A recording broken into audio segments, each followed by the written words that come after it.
with the game tonight. Another week of the NFL to discuss. And we start with Ryan in Sacktown, and we talk about the Kings. One game left tonight against the Jazz, and then they do it for real on Wednesday in Utah against Salt Lake City. How are you, my friend? I'm doing great. I guess I should salute too. Hello.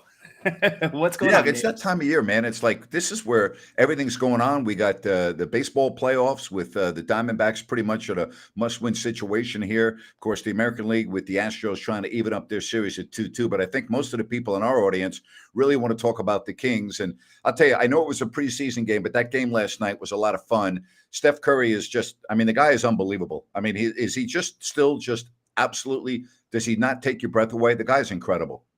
Grant, I can't think of another guy that continues to get better. At that level, he gets better, it seems like, every single year. The guy works so hard at his game, and it's so evident.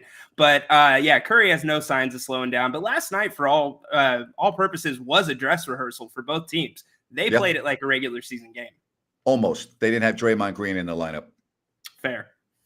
I mean, but the Kings did. And, again, you and I talked about this a lot last year.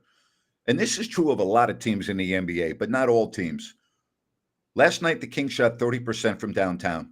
When the Kings don't shoot the ball well from the perimeter, they really can't win. And last night was a perfect example. I know it's preseason. The Kings should not have lost that game last night. And what happened in the fourth quarter? They gave up 40 points in the fourth. How many times last year did you and I come on our show talking about how the Kings gave up a 40-plus point quarter? Too many times, Grant. And it's one of those things that it's a tendency with this team now, and it's going to happen, especially with the pace that they play.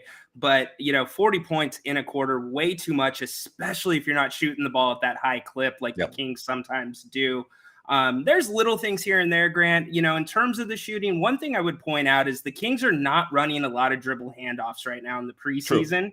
So that affects kind of their motion and their flow. They're trying some other things out. So look for that percentage to go up as they get more comfortable in what they know.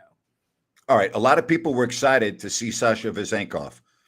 I don't see him playing a lot at the beginning of the season. Do you? I don't. His defense right now is a liability, Grant. And then also it's really bad. He is a pretty good rebounder. He's a crafty rebounder. I've been impressed there, but spacing, just getting to know the guys, that's going to take some time, and it's so evident. You are much more on point about where Sasha's at in his game versus expectations that a lot of fans have. All right, Kevin Huerter, fourth quarter. Is Mike Brown going to really be able to have him on the floor in fourth quarter? He's had a terrible preseason. Yeah, Kevin has had a bad preseason, but again, I'm going to go back to the fact that they're not running the dribble handoff a lot. A lot of the shots. That's true. Very good observation.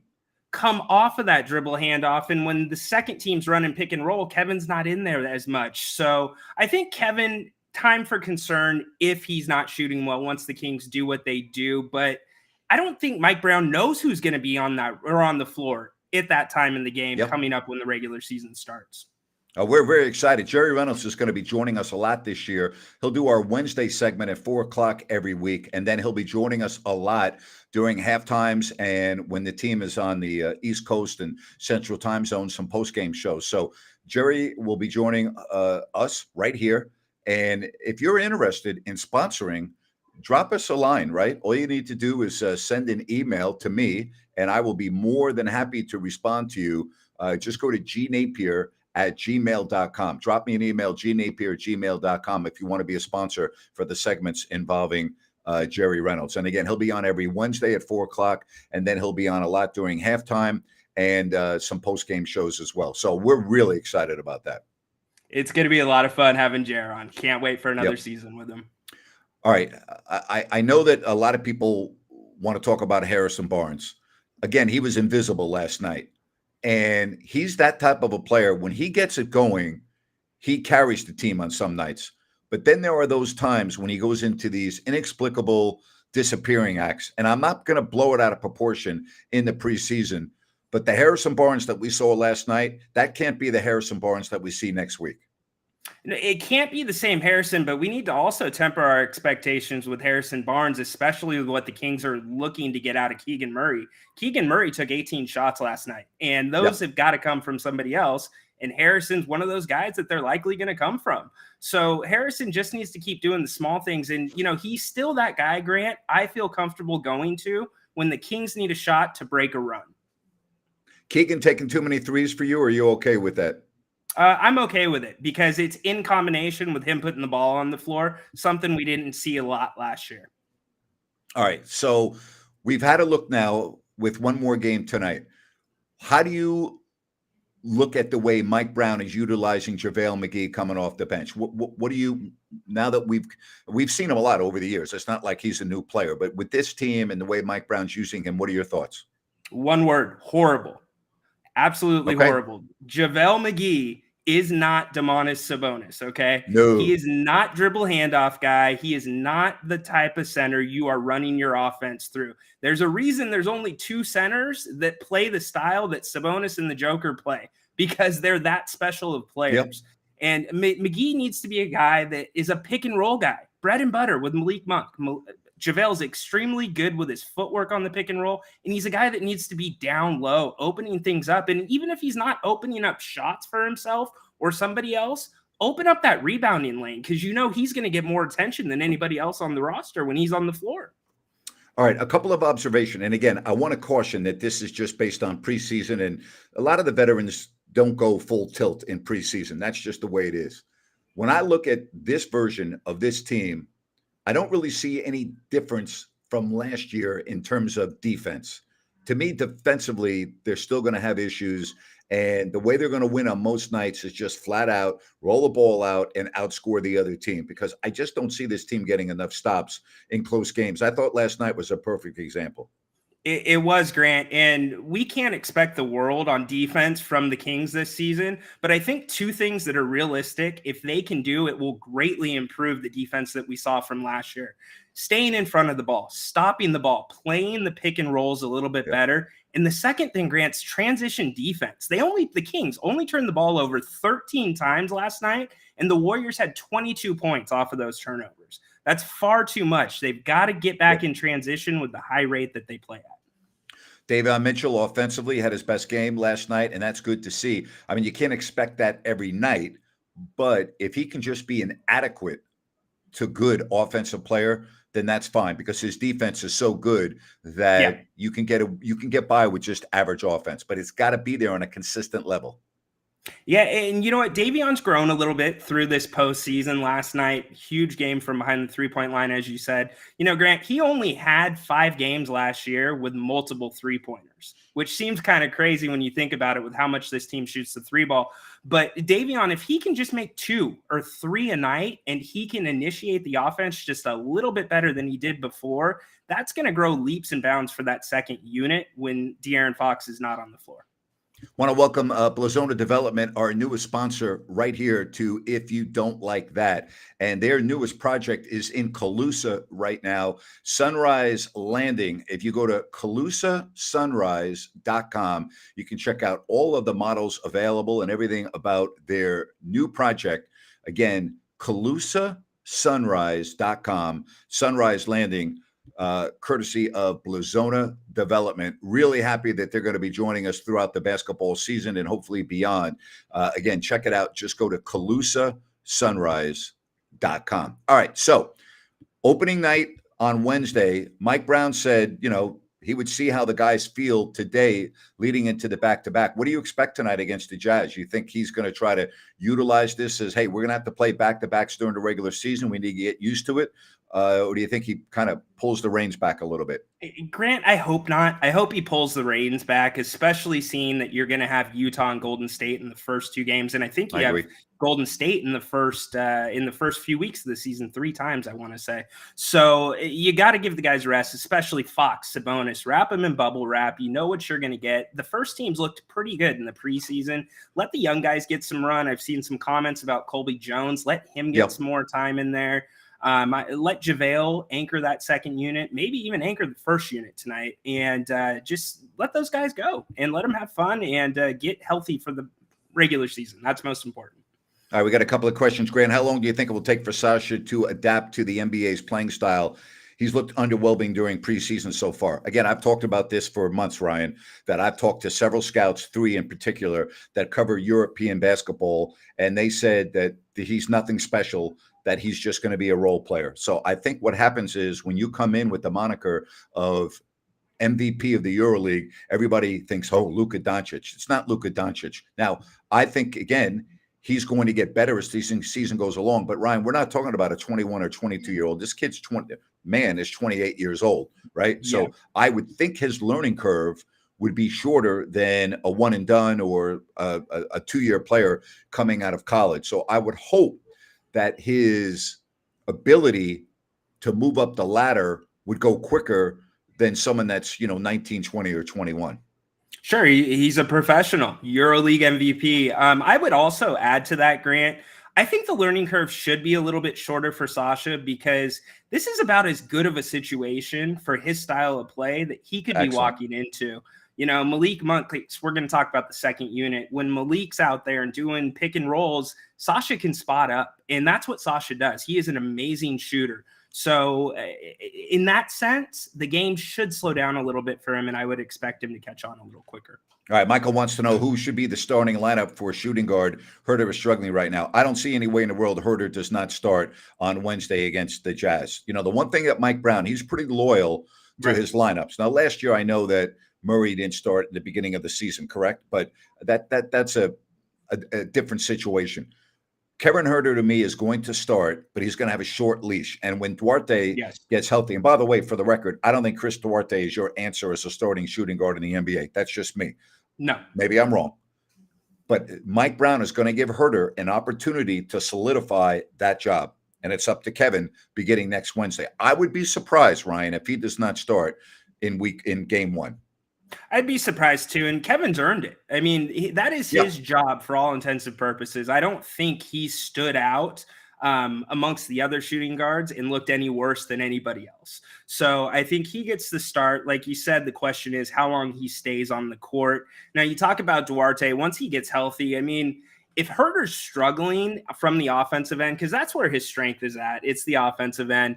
Duarte, if he can bring just a little bit of what Huerter does, but then he brings a lot more on the defensive end, I could see Mike Brown making that change because that's something the Kings starting lineup really has not had in the last year.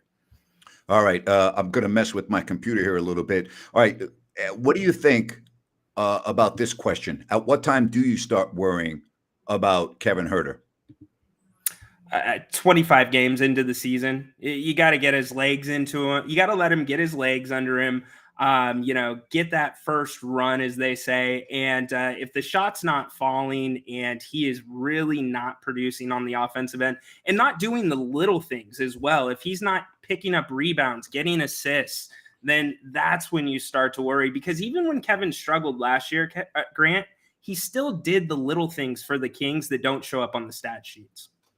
All right, we really appreciate everybody joining us. Ryan and I are going to be coming at you a lot this year, beginning next Wednesday with pregame, halftime, postgame. Jerry is going to join us a lot during these shows. Jerry, also will be on Wednesdays at 4:00. So each and every week, plus during game nights. Jerry is really excited to be able to join us. He still loves the Kings and the NBA, we're really happy to have him. Be sure and subscribe. If you have not subscribed, please hit the subscribe button. It's not like you owe us money or you're going to get, inundated with emails. No, you'll just know that when Ryan and I and Jerry do a show, you'll be aware of it. So if you have not yet subscribed, please subscribe and give us a thumbs up. Hit the like button if you would. We really appreciate that. All right, people talking about James Harden. They said, I read Shams Charania said that it was for personal reasons. Here's the deal with James Harden.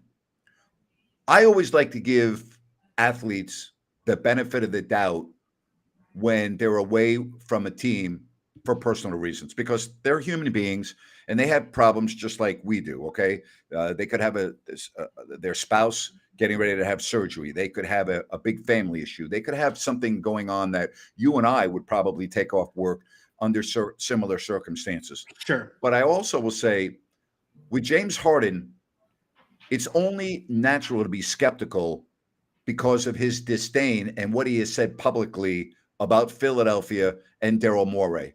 So it seems a little odd to me. That's all I'm going to say. And here's the other issue. Why is it that today, on Thursday, we're only hearing about personal reason when he hasn't been there since Sunday? I would think if he missed practice on Monday for personal reasons, the team would have want to squashed it right away and said, James Harden's not at practice for personal reasons. Now, later in the week, on Thursday, we're hearing about personal reasons. That doesn't add up to me. Yeah, correct me if I'm wrong. The team initially came out and said, or there were reports that they had no idea where he was at the first day of practice that he missed. Yep. You know, if this is Harrison Barnes, if this is Keegan Murray, even if they weren't getting along with the organization, then maybe they get the benefit of the doubt. It could have been handled better on maybe both ends. But this is a guy that skips out on his team to go to Vegas in the season. He's one of those guys that just his commitment to the team with the way he keeps his body in shape in the offseason has been called into the question far too many times. So your mind only helps, but can't help but go there, Grant. All right, here's an interesting question about the Kings rebounding. I see a trend in the Kings preseason games that I don't want to see in the regular season, and that is getting out rebounded. How the Kings improve on that? Well, we're going to find out early on because of the lineups that the Kings are facing against the Jazz and the Warriors. And we saw what happened in the playoff series last year with Kevon Looney, who did not play last night. They owned, right? They absolutely, or I don't think he played last night. They owned the Kings on the boards. And I think that's a very good text. They are going to have to get better in that department. Yeah, they have to get better, but at the same time, how do you improve on the rebounding? You make shots. I mean, the Kings are not making a ton of shots from beyond the three-point line, hovering around that 30% mark, and they're taking 93, 94 a game. So they got to start making shots. That'll help. All right, help me out with this question. It's from Sea-Dog. What's your one surprise team from each conference this year? In the West, I'm going to go Oklahoma City, okay? I think that they are going to be pretty good. And in the East, I'm going to go Indiana because I thought Indiana was really rolling last year until Tyrese Halliburton injured himself. I like their lineup, and I think they're going to be a surprise team in the East. Okay, I like that. In the West, I'm going to go with Utah. I love Walker Kessler. I think he is an amazing, amazing young talent. Really anchors that front court for Utah. You still got Jordan Clarkson coming back. They gave the Kings fits all last year. If they can come out and still play that same brand of basketball, watch for them to make a little bit of noise. Eastern Conference, although it's not a surprise technically because they were in the NBA Finals last year, I got to go Miami again. Everybody thinks that, you know, they didn't get Dame, so Miami didn't retool. That team is still there for the most part. So I think Miami is still a team to watch for. Any team that has Eric Spoelstra behind the range, you got Jimmy Butler still playing almost in his prime. I think they're going to be fun to watch and will be hanging around towards the postseason. This team's not going to be in the playoffs, but I got to tell you, I've actually enjoyed seeing the highlights of Victor Wembanyama with the Spurs in this preseason. Yes, yeah. How impressive is that to you, Grant, for a player that plays his style in a Popovich offense as a rookie? Very surprising. And I think the issue with him is going to be attrition with his body. And I just look at him and I don't think it's going to be able to stand up to the rigors of a full season. And I think the Spurs will manage that. But there's no question he's got all the tools in the toolbox, doesn't he? Oh, quick release, rises up over anybody, plays a little bit style like a Durant, not a Durant, but plays that style on the perimeter. So he's got pretty much everything you can ask for. And you get Coach Pop as your first coach in the NBA. Come on. All right, we got some football tonight with Jacksonville and the New Orleans Saints down in NOLA. And Jacksonville's been very hard to figure out this year. They have been very tricky. Up and down. Yeah, they have been up and down. It's as the offense goes, you don't know what team's going to show up. But it seems like to me they're starting to figure it out slowly. And I think this is a Jacksonville game. I think they take it. Derek Carr, who has been very impressive, in my opinion, playing through an AC joint injury. I don't know if anybody has ever hurt their AC joint. That is incredibly painful. So I think it's going to be a fun game in division. Well, you know, Carr's playing, whereas Deshaun Watson, who has a very similar injury, who's been cleared medically, can't get on the field. But they're only paying him a guaranteed $230 million. So let's not expect too much from Deshaun Watson. What a joke that is. Well, Grant, he has a micro tear. Grant. That's a big deal in the rotator cuff, you know. Oh my gosh. Yeah, no, I'm with you. And what's that do for a team? We talked about it last week with their tight end, David Njoku. Yeah. So, really All hard. right. You and I had a great lunch at Bennett's a couple of weeks ago, and then I went there. I actually was at Bennett's 3 or 4 times over the last couple of weeks, and I went to dinner with my son at the location on Howe and Fair Oaks, and of course was with Jerry at Roseville, their location on Eureka and Lead Hill. But this Bennett's West Side Grill, Ryan, you and I were there. It is awesome. And I Oh, just yeah. encourage everyone to go check it out at the Blue Oaks Town Center in Rockland. I love the ambiance and the energy in there. You get the great Bennett's food, prime seafood and steak. Go to Bennett'sRestaurants.com. That's Bennett'sRestaurants.com to make a reservation and more. I mean, I could go there every day. That place is awesome. Me too. And don't leave out, Grant, the fact that the new Bennett's that you were talking about has a beautiful private dining room. Oh, If you have yes. a group event or, a special birthday with a larger group, place to go for sure. And they have a great patio as well. So they have a great patio area at Bennett's too. And I want to say this, and I'm not saying this for me. I'm saying it because it means a lot to see our sponsors be rewarded and their business enhanced because they're on with Ryan and I, or Ryan and me.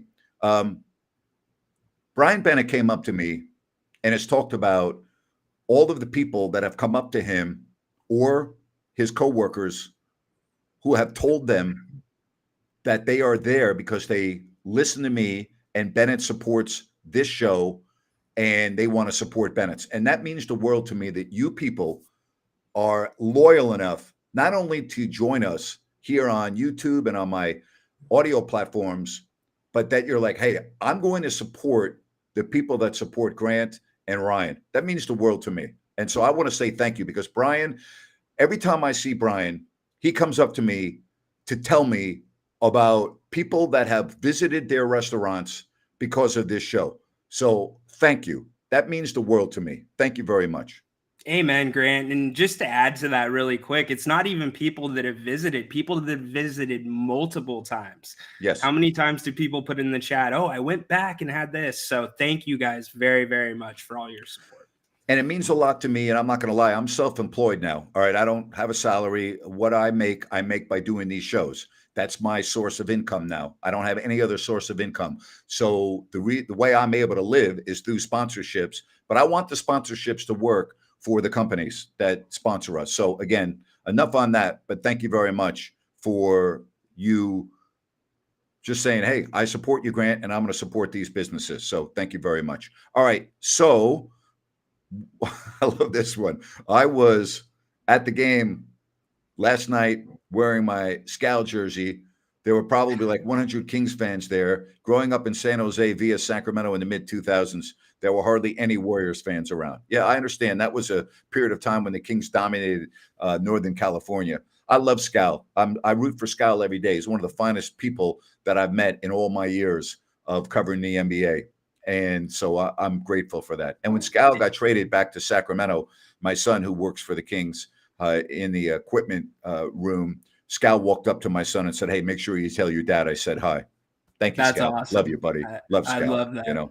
Love Scal. Awesome. All right. So next week, I'm not going to do it tonight, but next week, you and I, which maybe Jerry on Wednesday at 4:00, leading up to the Jazz game, I want to get your prediction on how you think this season's going to go. So let's wait till we get past tonight's game.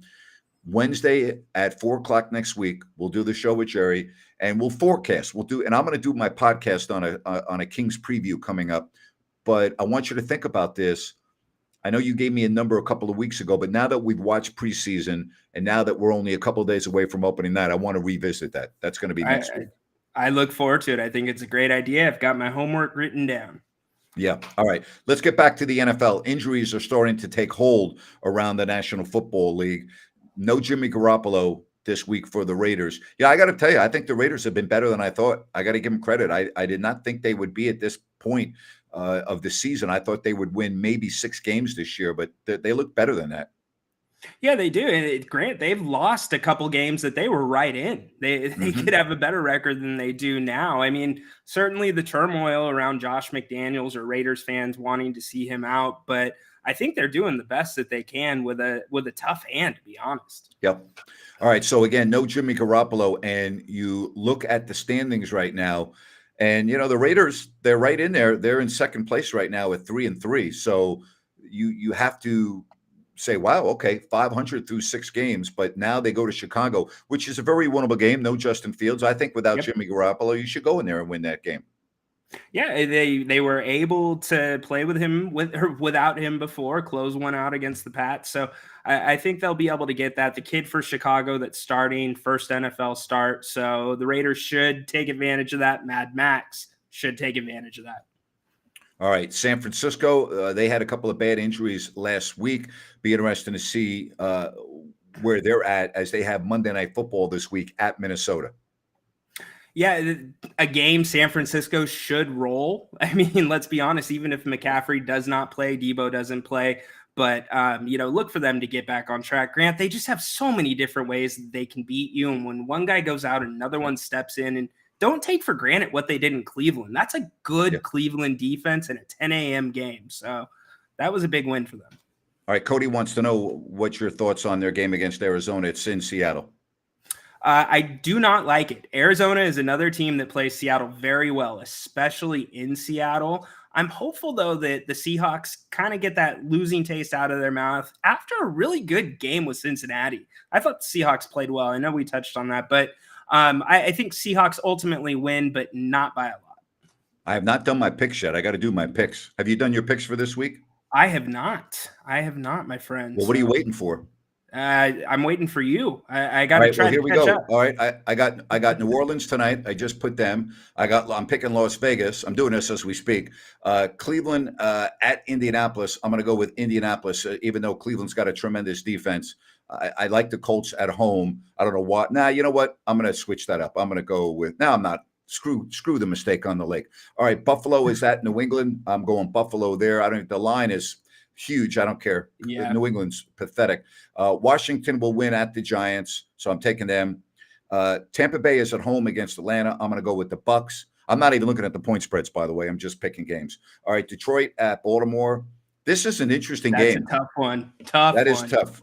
I will look at the line here. Detroit's getting 3. I will go. You know what? I'm going to take Detroit if I can. Come on. There we go. All right. Pittsburgh is at the Rams. I'll go with the Rams there. I think Pittsburgh's been so disappointing this year. All right. We have Arizona and Seattle. I'm going with your Seahawks, buddy. All right. I'm going to give up. It's 8 points. Too many. Too much, huh? Too many. I would take the Cardinals. All right. I'm going with Seattle. Bad loss. I thought they played well against Cincinnati. I expect them to go home and play very well. Denver is home to Green Bay. I'm going to take Green Bay. Kansas City and the Chargers. I'm going to go with the Chiefs there. Philly is at home against Miami. This is a hell of a game with Philly coming off a loss. Miami, I'm going to go with the experience of Philadelphia. Miami is getting 2.5 points. San Francisco and Minnesota. Vikings a home dog by 7 points. What do you think about that? That's 7 points. That's a lot of points in a game like that. I think that's fair with Minnesota's defensive struggles, Kirk Cousins not having a ton of weapons. Yep. Is Jefferson in this week? I think he's still out, right, Grant? Yep. Okay. I'm going to pick San Francisco in this game. I think that their defense will win this game. Yep. I'm with you there. All right, and I think Philadelphia. I'm going to pick Philadelphia. The final score of 31-28 Eagles in that game. Okay. So I'm gonna do just one pick right now since you ran down, and I'm gonna go opposite of you. I'm gonna go Chargers over the Chiefs.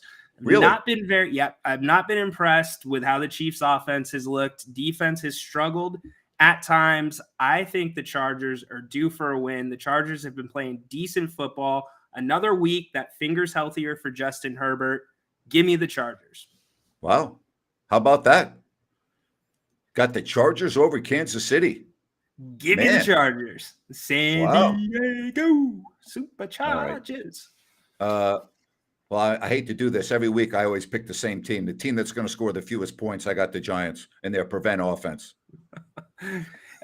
Safe pick, Grant. Safe pick, my friend. Are they bringing another guy off the couch by chance? How great was that with Justin Pugh? That was great. Was that a classic or what? It was good.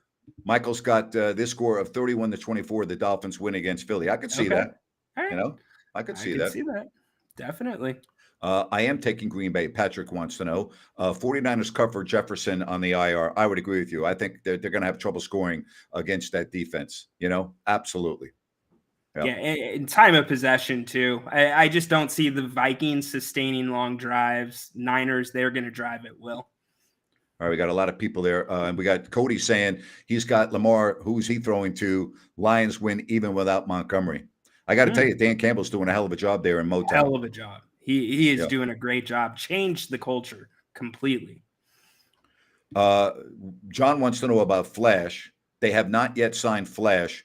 The reason for that, his foot speed is not quite to the level of Evan Neal, their right tackle. They're working on Flash currently right now in the backyard. He is projected 3 to 4 days away from being able to outrun Evan Neal in a 40. So that's close. It's coming. That is close. What was his signing bonus? A couple heads of lettuce and a cucumber? Yeah, broccoli. No, he broccoli. Eats Thank you. I feed Flash a lot of broccoli. Okay. Yes. Lettuce and broccoli. Yes. Lettuce and no broccoli. wonder why turtles live to 100 years. We should be taking notes, my friend. Oh my gosh. So we got football tonight. We got the Kings tonight. We go back and forth, and I'll be keeping my eye on mostly the football. Preseason basketball doesn't do it for me. If you're Sacramento, though, you better hope you don't have any injuries tonight. That is priority number one, Grant. No injuries. And I want to see him shoot the ball a little bit better than they have. Yeah. I mean, that's not asking too much, Grant. Shooting the ball does not change from preseason to regular season. How is Jerry doing as of late? I had lunch with Jerry just recently, and he's going to be joining us right here on Wednesdays at 4:00, and then a lot of half times, some post games. So you're going to see Jerry a lot right here on If You Don't Like That. I am excited. I know that Ryan's pumped up. The one and only Jerry Reynolds will be joining us a lot this year. The Jerryisms. And he's got new equipment, right, Rhino? So I don't think you're going to have to help him get online, correct? I sure hope not. I mean, I know how to get to his house without MapQuest anymore, so that's good. But I'll tell you what, between the two of you, when you guys get back together, I'm the one taking notes, wanting to write a book, because your guys' stories are legendary. Thank you. I appreciate it. Hey, if you have any issues with plumbing, just go to New Works Plumbing. They are going to be there for you 24/7, sackserviceplumbing.com, or call the number on your screen. New Works Plumbing, they've got a fix for you. Again, sackserviceplumbing.com, or call the number on your screen. New Works Plumbing, available 24/7. Who are you picking tonight? I think I already asked you, but when you get old, you forget things. Who are you picking? Yeah, I'm going to go with Jacksonville tonight. I think Trevor Lawrence is going to have a good one. Yeah, I think the Saints, to me, I give them credit for the way they're playing. I mean, I think they're in a very weak division, but I give them credit for where they're at. Yeah, I'd like to see them use Taysom Hill a little bit more. I know they've been throwing him in, but that guy's a hell of a football player. Yeah, I think who was the analyst that compared him to one of the great players in the history of football? I can't remember. It was, gosh, I can't remember, but it was kind of funny. Incredible. Absolutely. Oh, and they had to walk it back. Yeah, I remember that. Yeah. I see the Bills win 42-10. I could see the Bills beat the Patriots 42-10. You never know what Bills team is going to show up. I mean, and you could say that about a lot of the teams towards the top of the NFL, but it's just too much. And when I look at Bill Belichick, he's still Bill Belichick. Everybody else outside of New England, they're causing the noise. New England's just fine with Bill Belichick. So I think it's going to be closer than that. All right, here's your partner. Jamal Williams activated off IR today, and Kamara is rolling. I say your partner. For those that are not aware, why don't you tell everyone what you're doing with Sea Dog here once a week? Yeah, absolutely. We started the 6th Kings podcast. So 16 years since the Kings made the playoffs. That ended last year. Now they're 16 playoff wins away from winning a championship. So I know there's a little bit of space between those two, but we want to document that journey. So every Tuesday, join us. We'll be in the afternoon. Then you can also find the podcast on all of your major podcast platforms. And remember, Connor, let's go, buddy. Energy. Pumped up. Let's go. Roll your sleeves up to their freaking neck. Oh, my gosh. I would agree with you about Trent Williams. He's a guy on the 49ers that they've got to have, Garrison. You are absolutely right. I think he's key to making that offense go along with Christian McCaffrey. I mean, when you have a solid left tackle, boy, what a phenomenal situation that is for a quarterback. So I think you're right, Garrison. Yeah, Garrison, spot on. New York Giants, case in point, last week. Oh boy. That You're gonna try to ruin my night here by No, talking about Grant. the offensive line? Well, Grant, you guys were still in the game. I mean, as a Giants fan, how are you feeling when you're watching that? I'll tell you how I was feeling. I was actually hoping that they would lose because their season is over, and at this point, I'm willing to forfeit the season to get a really high draft pick. I hate to say that, but they're not going to the playoffs. They're a lost year. I'd rather try to hit a home run in the draft and win a couple of games here and there. Yeah, and if that happens, you're only a year removed from the playoffs, so you're maybe San Antonio where you get a really good player and get a quick restart. All right, Michael says happy for the Jags being 4-2, especially 2 years ago when the Jags had a trash coach with Urban Meyer. Doug Peterson is much better. Well, yeah, Doug Peterson is much better. And listen, when I said I expect Jacksonville to be better, I'm talking about the way they've played. They've been sketchy in a couple of games, so they have had some really good wins too. I'm not knocking them, but I want to see them tonight. I want to see them take control of this game. I just picked them. I want to see short week on the road. I want to see how they do tonight. Yep. Show Grant that team that came back in the second half of the playoffs against the Chargers. How about that? Yeah, absolutely. All right. So we've got NFL tonight. We got the Kings. You are saying don't play the Kings starters too much tonight. That's where you're at, correct? Yeah, I'm not playing the Kings starters too much. Let Colby Jones get some extended run out there. Let Davion get some extended run. And let him go. Get JaVale against Walker Kessler and just see what happens. You might find something if you're Mike Brown. You know, Colby Jones has looked good. He has. He's looked really good, especially for, I know he should have been first round, but second round pick. And I'm impressed actually with the defense that he's playing. And, that's going to earn him minutes with Mike Brown, or at least try to get him into that rotation. You're spot on about that. The only concern, and I'm using this as an example. Defense is great, but you've got to be able to contribute offensively with the way the game is played now. You just can't be a defensive specialist. You've got to be able to do more. And that's why I was so encouraged to see what Mitchell did offensively last night. He doesn't have to be great offensively. He doesn't have to be good offensively. He just has to be adequate, average, And if Colby Jones, you're right about his defense. If he can do that, you're right. Mike Brown's going to have him on the floor. Yep. Kessler Edwards, point right there. He got minutes right when he came from Brooklyn because he was playing defense. All right. I can't wait. Next Wednesday, again, Jerry will be on with us at 4:00. Yes. We'll have our Kings preview show leading up to the first game at Salt Lake City. So that is going to be next Wednesday. I'll leave it to you. Some final thoughts, my friend? Yeah, Kimball, thank you so much. If I did not say with the podcast, Connor and I are doing the podcast together. So he said I left that out. But have fun. Watch the football game tonight. Take the Kings game with a grain of salt and enjoy another great football weekend, Grant. You too. Connor, I want to get to this. Any teams this year that you say have little to no chance of making a playoff? Seems like not too many teams are that bad. I think Portland is one of those teams. Okay. I don't think Portland has any chance of going to the play-in, or very little. And I think San Antonio, I know they have Victor Wembanyama, but I look at their roster, and in the West, I just don't see it. So for me, those are the two teams that I'm looking at. What about you? Oh man, off the top of my head, probably the Brooklyn Nets. I just don't think they're kind of restarting out there again. Eastern Conference, a little bit easier than the West, but I think Brooklyn will be left out. I think out of the group that you said, I think Portland has the best chance of coming in and actually trying to make the play-in with Scoot, and they get Chris Murray. He's a spot shooter, much like Keegan. So I think Portland could maybe make a little noise. All right, an update, ninth inning, Philly and Arizona tied at 1 apiece. Pretty much a game that Arizona has to win. Appreciate it, buddy. And I'm looking forward to our show on Wednesday as we debut 2023-24 with the one and only Jerry Reynolds. Can't wait, Nabes. Thank you so much. All right, good stuff there from Rhino, and check out his podcast that he has with Sea Dog as well. Love having you on here. Thank you very much for your support, and I really mean this. It means the world to me that you support our sponsors. So I mean that. Thank you very much. Hey, have a good evening. You got a lot to choose from. The Kings, Major League Baseball, you got the NFL. There's something for everyone. All right. Appreciate you joining us right here on If You Don't Like That. So long, everybody.